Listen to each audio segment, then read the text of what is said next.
नहीं है।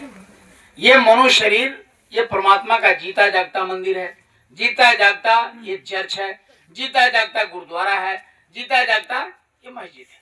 इसी में परमात्मा रहते हैं, इसी में मालिक रहते हैं, इसी में भगवान रहते हैं। ये शरीर के अंदर बहुत बेशकीमती है। आप प्रेमियों, इसको हर जगह में क्या लिखा गया, रामायण में और ये चर्च में जो बाइबल होते हैं, ईसा मसीह ने लिखा, गुरु नानक साहब ने गुरु ग्रंथ साहब में लिखा। इसमें गुरु नानक ने कहा कि गुरु द्वारा कहा कि गुरु का ये दरवाजा है, यानी गुरु मीन्स परमात्मा और दरवाजा मीन्स आने जाने का गेट कहते, जिसको दरवाजा कहते। भगवान के घर जाने आने का ये क्या है, शरीर दरवाजा है। इसी से होकर के परमात्मा के दर्शन कर सकते हैं, इसी के होकर के हम भगवान के दर्शन दीदार कर सकते हैं, उनके लोक में जा सकते हैं। इसी को ईसा मसीह ने कहा था, body is a temple of God, यानी परमात्मा का जीता जागता ये मंदिर है। टेम्पल, टेम्पल कहा ये मंदिर है। फिर ये मोहम्मद साहब ने कहा अशरफ उल मखलूकात, उनके हदीस में लिखा हुआ है, जितने भी मखलूकाते हैं, यानी जितनी भी दुनिया है, बैल है, बकरी है, कीड़े हैं, मकोड़े हैं, सांप है, गुजर है, पेड़ है, पौधे हैं, जितने भी परमात्मा ने जीव जंतु बनाए हैं, 84 लाख दुनियों, उस सब में ये श्रेष्ठ है। कहा कि उसमें अशरफ उर्दू शब्द है। अशरफ का कोई इस्लाम धर्म के मानने वाले होंगे, उनसे पूछेगा अशरफ का हिंदी क्या होता है, तो आपको बताएगा अशरफ का हिंदी होता है श्रेष्ठ, सबसे ऊंचा। यानी ये मनुष्य शरीर ये सबसे श्रेष्ठ दुनिया है, जितने भी जीव जंतु सबसे श्रेष्ठ। और हमारे गुरु महाराज ने क्या कहा, एक लाइन में शरीर को किराए का मकान है। ये किराए का मकान, जैसे आप शहर में जाते हैं, कहीं दिल्ली बम्बे कहीं भी, आपको अगर 2 साल 4 साल 5 साल का वहां रहना है, काम है, तो आप किराए पर लेते हैं मकान। मकान मालिक को बता देते हैं भाई कि हमको यहाँ 5 साल रहना है, 5 साल के लिए आपको मकान लेते हैं। मकान मालिक ने एक कागज बना देता है, एग्रीमेंट कर देता है कि 5 साल के लिए आपको मकान हम दे रहे हैं। आपको एक पाना दे देता है, एक कागज दे देता है, एक कागज अपने पास रखता है। जैसे 5 साल होता है तुरंत आपके पास आता है, कहता है कि देखिए समय पूरा हो गया, 5 साल के लिए हमारे मकान को आपने लिया था, 5 साल पूरे हो गए, अब मकान आप हमारा दे दीजिए। वापिस जब वापिस करता है प्रेमियों, तो देखता है कि हमारा खराब तो नहीं किया, हमारा कल खराब नहीं किया, हमारा नल तो तोड़ताड़ नहीं किया, हमारा पेंट तो खराब नहीं किया, हमारे प्लास्टर को तो खराब नहीं किया, हमारे घर को सुरक्षित जिस तरह हमने दिया है उस तरह वापिस कर रहा है या नहीं कर रहा है, ऐसा देखता है कि नहीं देखता। तो प्रेमियों, उस तरह से साफ सुथरा मकान जब जैसे देता है वैसे लेता है।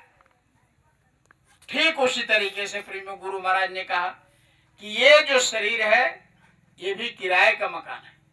आपको भी ये 50 साल के लिए, 60 साल के लिए, 100 साल के लिए आपको दिया है, लेकिन उस मकान को देने वाले और लेने वाले दोनों को पता रहता है कितने दिन के लिए हम कागज बना रहे हैं। और इस मकान को, इस पूरे महंगुआ में आप घूमिएगा, पूछिएगा कि ये मकान जो हमारे शरीर है कितने साल के लिए लिए हैं, कितने दिन के लिए है, तो किसको पता है?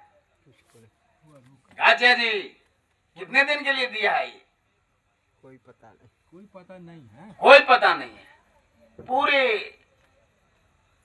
अच्छा, जिस वो तो 5 साल के लिए पता था, तो आप जल्दी जल्दी उस शहर में रहकर काम करिए कि भाई 5 साल में हमको छोड़ा। इस शरीर का पते नहीं है कि अभी हम बोल रहे हैं, अभी हम बैठे हुए हैं, अभी आप बैठे हुए हैं, और कब ये प्राण निकल जाए किसी को पता। अभी आप सुनते हैं पेपर में फलाना हार्ट अटैक, अरे हार्ट अटैक कुछ नहीं, अटैक हुआ, वो समय पूरा हो गया, बस चला गया। कोई कहते छत से गिर के मर गया, कोई सांप का, कुछ नहीं, ये सब बहाना है। आपका जैसे समय पूरा होगा तुरंत वो काम कर दिया जाएगा, आपके शरीर से आत्मा को निकाल दिया जाएगा। शरीर इधर पड़ा और आत्मा को ले जा करके 84 लाख जोनियों में डाल देगा, हिसाब करेगा कि आपने कितना अच्छा किया, कितना बुरा किया, वो सब पूरा जैसे खाता वही लिखते ना, इतना का गेहूं लिया, इतना का धान लिया, इतना का मरचा लिया, इतना का तेल, दिन में आप जो भी कुछ करते हैं उसका हिसाब बनाते। ठीक उसी तरीके से परमात्मा आपका हिसाब बना रहा है। जैसे 5 वर्ष का बच्चा हो जाता है, दोनों कंधे पर वो चित्रगुप्त भगवान को बैठा देता है।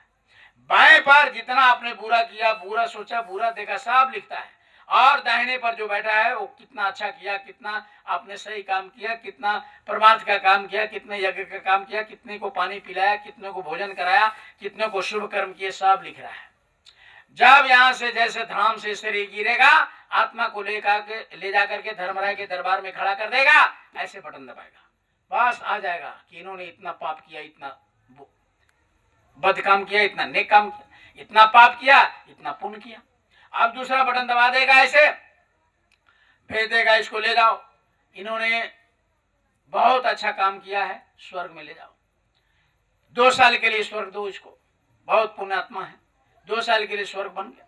उसके बाद में आपको कहेगा कि 5 साल इसको ले जाओ नरकों में पिटाई करो, इन्होंने बहुत बुरा कर्म किया, इतना।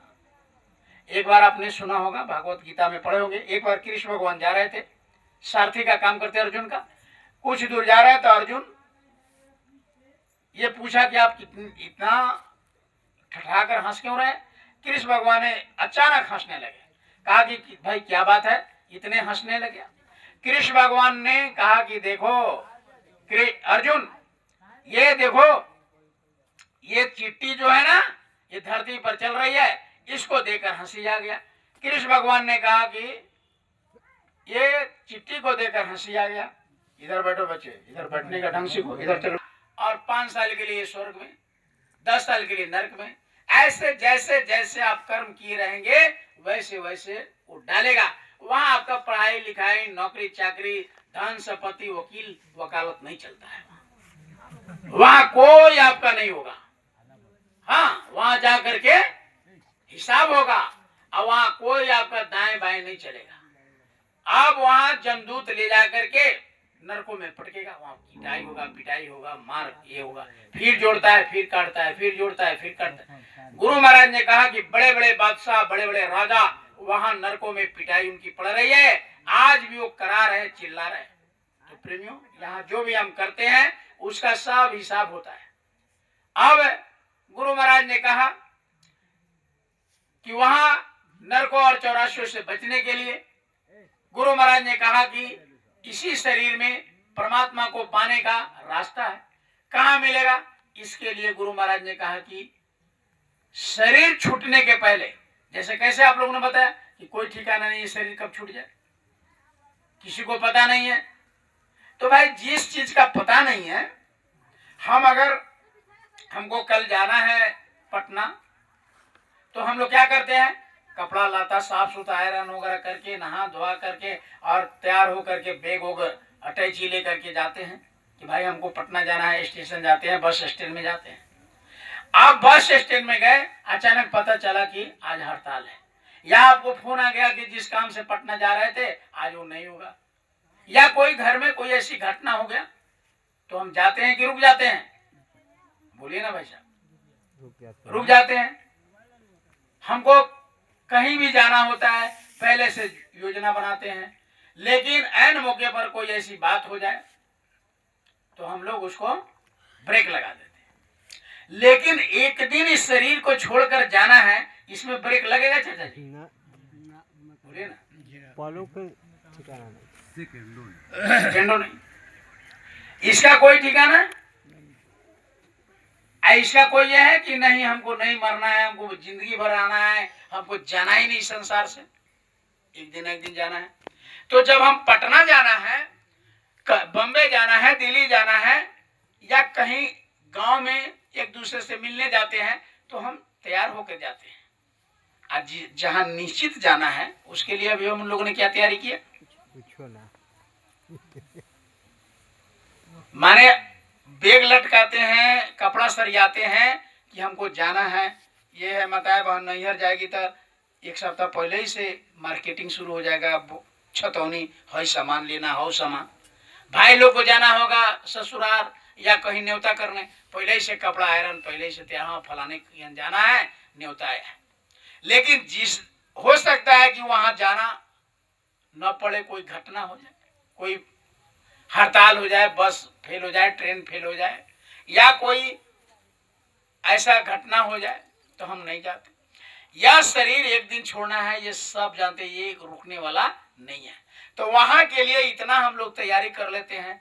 और जहां निश्चित जाना है, आज इस गांव में किसी से पूछिए आपने क्या तैयारी किया है। अगर शरीर छूट जाए अभी तो उसके लिए क्या मोटरी गेटरी बनाए हैं कि वहां जाने के बाद वहां आत्मा का कल्याण हो जाए। वही हमारे गुरु महाराज कहे कि शरीर छोड़ने के पहले वहां का तैयारी कर लो। जैसे ठंडी का दिन होता है तो रास्ता में क्या लेके जाते हैं जी? पंखा लेके जाते हैं कि कमर? ठंडी के दिन में कमर ले जाते हैं ना। आपके न और जगह जा रहे हैं सत्य का नाम, तो इसलिए आप कहीं गए थे कि नहीं अभी? कि गुरु महाराज हमारे कहे कि साथी बना लो, दोस्त मित्र बना लो किसी को, नहीं तो रास्ते में हम जाते हैं, पटना जाना है, बस स्टैंड में बैठते हैं। जैसे बैठते हैं ट्रेन में या बस में, क्या पूछते हैं? भाई साहब कहाँ जाएंगे बा? तो कहते हैं बेतिया। तो कुछ बात नहीं करिएगा, आप चुप है। कहाँ जाना? पटना। अरे हम चले गए। कहाँ? पटना में केलम उतरम तूफान। हाँ चले गए वहां। दोस्ती तुरंत हो जाएगा, तुरंत। उसका बेग, उसका आ रहे थे, हम पान खा के आ रहे थे, गाय खा के बेगवा देखते रहिएगा। करते कि नहीं करते? ट्रेन में बैठे हैं, सुगौली चले गए। हाँ हमरो सुगौली, बैठे आओ बस कर जाओ। हो जाता है कि नहीं हो जाता? तो मित्रता हो जाता है, साथी हो जाते हैं। तो उसी तरह हमको यहाँ से सबको कहाँ जाना है? भगवान के पास। तो भगवान के पास जाने वाले को दोस्त मित्र बनाएंगे, को जो वहां जाने वाला हो। अब मान लेते हैं आपको जाना है पटना और उसको जाना है बेतिया, तो दोनों का संगत होगा। गाड़ी आएगा, वो चला जाएगा पटना, वो चले जाएंगे बेतिया। तो जो पटना जाने वाला है, जो वहां आता जाता है, अगर उसके बगल में आप बैठ गए, वो आपको ले जाएगा। हाँ पटना में मुजफ्फरपुर आएगा, फिर आगे ये आएगा, वो आएगा, इस तरह करते पटना पहुंचिए। ठीक उसी तरह महात्मा जहां जाना है वहां से वो आए होते हैं, उस रास्ता को देखे होते हैं। अब इनको दोस्त मित्र बना लीजिएगा, कहेगा बैठो बैठो, तुमको हम पहुंचाएंगे कहाँ? जहां जाना है। तो गुरु महाराज ने कहा कि वैसे महात्मा की खोज करिए जो उस मालिक के घर आते और जाते हो, उनको दोस्त बनाइए। नहीं तो इस संसार में एक बार क्या घटना